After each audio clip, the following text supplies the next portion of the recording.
अब हम लोग देखेंगे घातांक के नियम कक्षा 7 के हिसाब से। वैसे कक्षा 8 में भी दिया है, 8 के बच्चों के लिए फायदेमंद रहेगा, लेकिन यह चीज जो है कक्षा 7 के दृष्टि से बताया जा रहा है घातांक के नियम। इसके पहले सभी लोग प्लेलिस्ट में जाएंगे और घातांक के 2 नियम बताए गए हैं कक्षा 7 के प्लेलिस्ट में जाकर के घातांक के दोनों नियम देख सकते हैं। दोनों नियम को देखने के बाद तीसरा नियम और चौथा नियम देखेंगे। तीसरा नियम की बात करते हैं। अगर इस प्रकार से घात लिखा जाए a पर घाते m फिर कोष्टक बंद इस पर घाते n अगर लिख दिया जाए तो इसका इसमें आपस में क्या हो जाएगा? गुणा हो जाएगा। क्या हो जाएगा? ठीक है, तो लिखेंगे a पर घाते m। ठीक है, अब जो है जैसे कोई क्वेश्चन लेते हैं, मैंने लिखा 4 पर घाते 6 पर घाते 3। ठीक है, तो अब क्या करेंगे? 4 तो लिखेंगे ही, अब घात में इस घात का इसका गुणा कर देंगे, अंदर का बाहर में गुणा कर देंगे, तो 6 का गुणा 3 में कर देंगे तो 6 त्रिके 18। 6 त्रिके 18, तो 4 पर घाते 18 आ जाएगा। समझ में आया? इस तरह से कोई भी क्वेश्चन कर सकते हैं। जैसे मान लेते हैं क्वेश्चन और ले लिए, जैसे दे दिया 3 पर घाते 7 फिर ब्रैकेट बंद इसके ऊपर घाते 4 लिख दिया गया। तो इस तरह के क्वेश्चन को हल करना बड़ा ही आसान होता है। ठीक है, इस 7 का 4 में से गुणा कर देंगे, 3 तो लिखेंगे ही और इसके ऊपर घात का लिखेंगे, 7 का 4 को 4 से गुणा करेंगे तो 7 चौके 28। ठीक, इसके बाद जो है 28 हो जाएगा।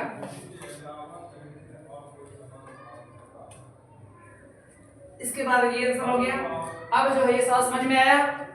कहने का मतलब है कि a पर घाते m पर घाते m बराबर a पर घाते क्या हो जाएगा? m में n का गुणा करेंगे तो a पर घाते mn हो जाएगा।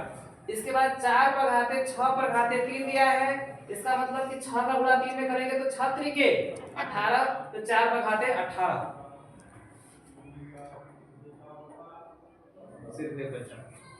इसके बाद देखो 4 पर घाते 18 हो जाएगा। इसके बाद जो है 3 पर घाते 7 पर घाते 4 होगा, तो अब 7 का गुणा 4 में करेंगे, 7 चौके 28, तो 3 पर घाते 28। ठीक, अब आगे दिया है, ये समझ में आ गया होगा।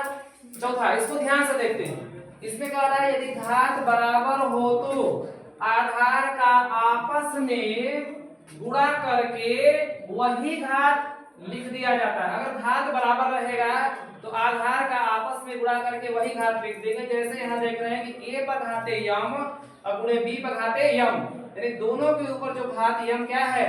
बराबर है। ठीक है, m क्या है? बराबर घात है। जब बराबर घात रहता है तो आधार का आपस में गुणा करके वही घात लिख देते हैं। निगाहें बोर्ड पर, तो a का b में गुणा कर देंगे तो a गुणे b, अब वही घात लिख देंगे, तो वही घात क्या है?